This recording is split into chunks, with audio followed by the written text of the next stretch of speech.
पता नहीं इस खेत में अच्छी फसल कब आएगी। जितनी बार भी कोशिश कर लूं पर फसल सूख ही जाती है। अरे अब यही सोचते मत बैठिए, जाइए और उस पड़ोसी मोहन से बात कीजिए। उसके खेत से पानी का कोई प्रबंध होता है क्या? जाइए और देखिए। अरे वो मोहन कहाँ देने वाला है पानी? फिर भी तुम कहती हो तो जाकर देखता हूँ। अभिषेक मोहन के खेत में जाता है। मोहन, फसल को पानी दे रहे हो? हाँ, धूप बढ़ गई है ना, इस समय खेत में 2 बार पानी देना जरूरी है। तुम्हारी बात भी सही है। अच्छा है, तुम तो 2 बार फसल को पानी दे रहे हो और मेरे पास 1 बार देने के लिए भी पानी नहीं है। तुम अगर अपने कुएं से थोड़ा पानी दे देते तो। अरे मैं कैसे दे सकता हूँ? अभी मेरे कुएं में भी इतना पानी नहीं बचा है।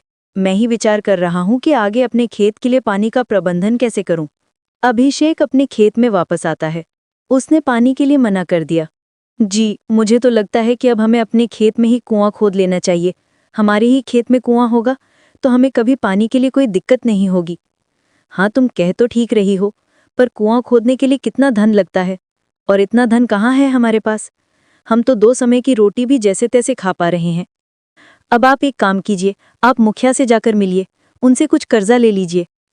अभिषेक मुखिया के पास आता है। राम राम सरकार। बोलो अभिषेक, क्या काम है? सरकार, थोड़ा कर्जा चाहिए था, खेत में कुआं बनवाना है। क्या? अब खेत में कुआं बनवाना है? तुम्हारा तो पिछला कर्जा भी तुमने नहीं चुकाया है अभी तक। हाँ सरकार, एक बार कुआं बनवा लूं, फिर फसल को पानी मिलता रहेगा और फसल अच्छी आएगी तो मैं आपका सारा कर्जा एक साथ उतार दूंगा। ठीक है, अगर ऐसी बात है तो दे देता हूं तुम्हें कर्जा। अभिषेक मुखिया से कर्जा लेता है और मजदूरों को बुलाकर कुआं बनाने के काम पर लग जाता है। 2 दिनों के बाद कुआं बनकर तैयार हो जाता है। शाम के समय कुएं का काम पूरा खत्म हो जाता है। अभिषेक और कांता देखते हैं कि कुआं पानी से पूरा भर गया है। अरे वाह, ये कुआं तो पानी से पूरा भरा हुआ है। देखिए, मैंने कहा था ना, अब देखिए हमारी फसल भी कैसे लहराने लगेगी। हाँ, हम कल सुबह खेत में पानी देने के लिए आते हैं। अभिषेक और कांता खुश होकर अपने घर चले आते हैं। दोनों इतने खुश होते हैं, उन्हें अब पानी की कोई चिंता नहीं होती।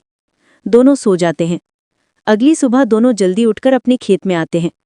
जैसे ही कुएं के पास आते हैं, वो देखते हैं कि कल जहां पानी से भरा हुआ कुआं था, आज उस जगह पर मिट्टी के सिवा और कुछ नहीं होता। अरे ये क्या, कुआं कहाँ गया? हाँ, मैं भी वही देख रही हूँ। कल पानी से भरा हुआ कुआं आज कहीं गायब हो गया। क्या हो रहा है ये? अरे इतनी मेहनत से वो कुआं हमने बनवाया था, कहाँ चला गया? जमीन निगल गई या आसमान खा गया हमारे कुएं को? वही तो, कुछ समझ में नहीं आ रहा है। वो कोई मनुष्य या प्राणी नहीं है कि ऐसे लुप्त हो जाए।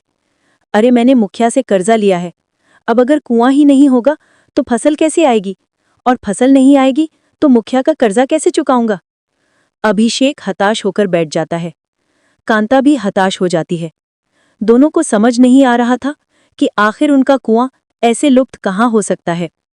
कुछ देर के बाद, सुनिए जी, मैं क्या कहती हूँ, आप महाराज से जाकर मिलिए। अरे महाराज के पास जाकर क्या करूंगा? महाराज के पास जाकर उन्हें बताइए कि किसी ने हमारे कुएं को चोरी कर लिया है। क्या? कुएं की चोरी हुई है? हाँ, अब हमने इतनी मेहनत और खर्चा करके कुआं बनवाया था और वो यहाँ नहीं है। इसका अर्थ यही है ना कि उसकी चोरी हुई है। आप जल्दी जाइए। अरे, कुआं चोरी हो गया है, ये सुनकर लोग मेरा मजाक उड़ाएंगे। पूरा गांव हंसेगा मुझ पर। महाराज को भी मेरी बात पर विश्वास नहीं होगा। वो सब मैं नहीं जानती हूँ, अभी महाराज ही हमारी सहायता कर सकते हैं। कांता की बात सुनकर अभिषेक महाराज के राजसभा में आता है। महाराज की जय। बताओ क्या समस्या है तुम्हारी? महाराज, मेरा कुआं चोरी हो गया है। क्या चोरी हुआ है? और वो भी कुआं? ऐसा कैसा विचित्र कुआं है तुम्हारा जिसकी चोरी हो गई है? महाराज, मैं सच बोल रहा हूँ। 2 दिन मजदूर लगाकर मैंने अपने खेत में कुआं बनवाया था। कल रात पानी से भरा हुआ वो कुआं मेरे खेत में ही था, पर जब आज सुबह मैंने और मेरी पत्नी ने खेत में फसल को पानी देने के लिए डहे, तब कुआं वहां नहीं था। क्या बोल रहे हो तुम? मुझे तो विश्वास ही नहीं हो रहा है। कोई कुआं अपनी जगह से कैसे लुप्त हो सकता है?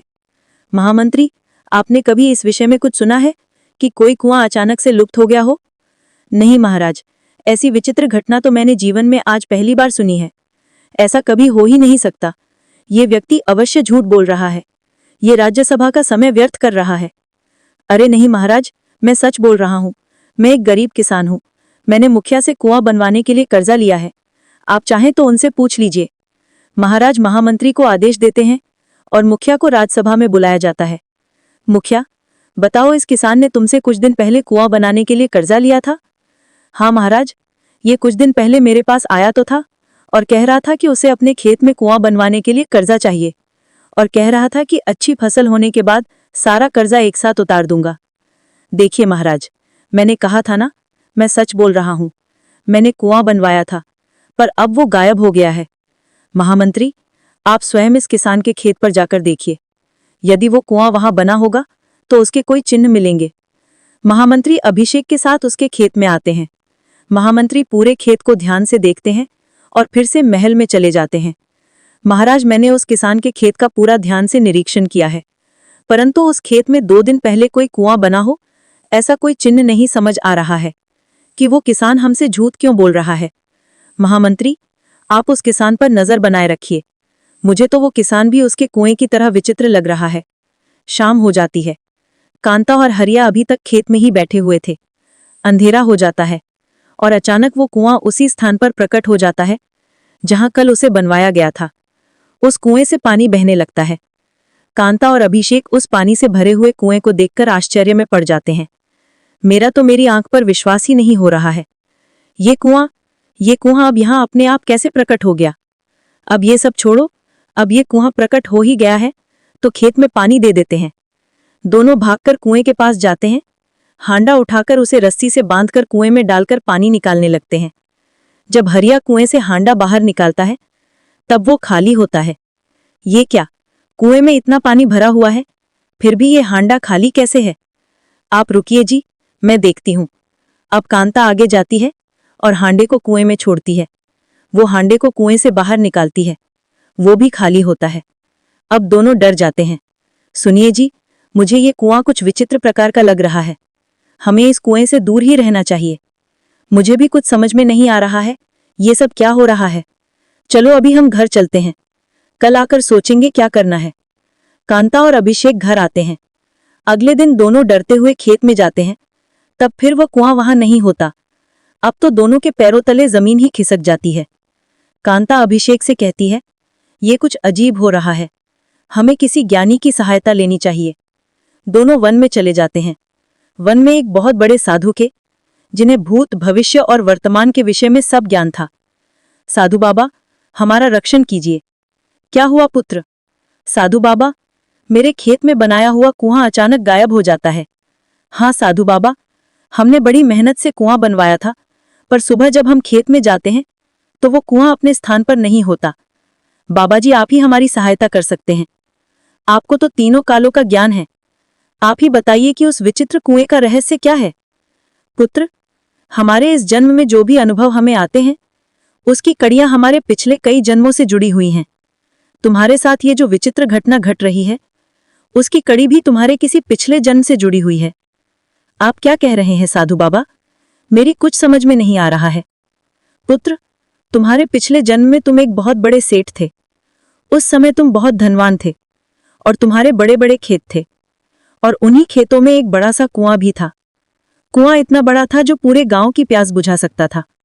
उस कुएं का पानी कभी खत्म नहीं होता था।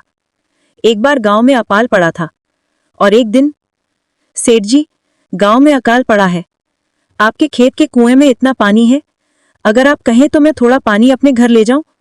घर में बिल्कुल भी पानी नहीं है। पूरे गांव में मेरा ही कुआं है क्या जो तुम मेरे कुएं में पानी लेने आ गई? सेठ जी, गांव के सभी कुएं सूख गए हैं, किसी भी कुएं में पानी नहीं है। सभी गांव वाले प्यासे हैं। इसका मतलब है कि अगर मैंने तुम्हें पानी दे दिया तो एक एक करके पूरा गांव मेरे कुएं से पानी लेने आएगा। मैं नहीं दूंगा तुम्हें पानी, चले जाओ यहां से। लक्ष्मी काकी चली जाती है। उसे रास्ते में सुधा मिलती है। उसके हाथ में खाली हांडा था। क्या हुआ लक्ष्मी काकी, दे दिया सेठ ने पानी? अरे कहाँ, वो सेठ तो बड़ा ही दुष्ट है। हम सबकी जमीनें उसके पास गिरवी हैं। उसका ब्याज जीता है और हम पर ही रौब जमाता है। वो मुझे बोल रहा था कि जाओ कहीं और, किसी और गांव से पानी भर लो। क्या उसने ऐसा कहा? आपने उसे बताया नहीं कि सभी कुएं सूख चुके हैं? हाँ, मैंने उसे कितना कहा कि गांव में सिर्फ आपका ही कुआं ऐसा है जो पानी से भरा हुआ है। तो कहने लगा कि फिर एक एक करके पूरा गांव मेरे कुएं से पानी लेने आ जाएगा। उस दुष्ट के पास अभी पानी है, इसीलिए उसे बहुत घमंड आया है। पर अगर कभी ऐसा दिन आया कि उसे पानी के बिना तड़पना पड़े, तब उसे हमारी पीड़ा का अनुभव होगा। तुम सही कह रही हो सुधा, पर वो तो बात की बात है। अभी हम सब क्या करें? पानी का प्रबंधन कैसे करें? पूरे गांव में पानी के बिना लोगों की हालत खराब हो रही है। अरे मैंने तो सुना है कि कुछ लोग ये गांव छोड़कर कहीं और जाकर बसने का विचार कर रहे हैं। अब सबके पास दूसरा कोई रास्ता भी तो नहीं है। अगर पानी का प्रबंध नहीं हुआ तो हमें भी ये गांव छोड़कर जाना पड़ेगा। कब तक हम पानी की प्रतीक्षा में यहां रह सकते हैं? ऐसे ही कुछ और गांव वाले सेठ के पास आते हैं और पानी मांगते हैं, पर सेठ किसी को पानी नहीं देता। फिर सभी गांव वाले अपनी जान बचाने के लिए गांव छोड़कर पानी की तलाश में निकल जाते हैं। सभी अपने कपड़ों की पोटलियां लेकर वन के मार्ग से जा रहे होते हैं। पता नहीं इस खेत में अच्छी फसल कब आएगी। जितनी बार भी कोशिश कर लूं, पर फसल सूख ही जाती है। अरे अब यही सोचते मत बैठिए, जाइए और उस पड़ोसी मोहन से बात कीजिए। उसके खेत से पानी का कोई प्रबंध होता है क्या? जाइए और देखिए। अरे वो मोहन कहाँ देने वाला है पानी, फिर भी तुम कहते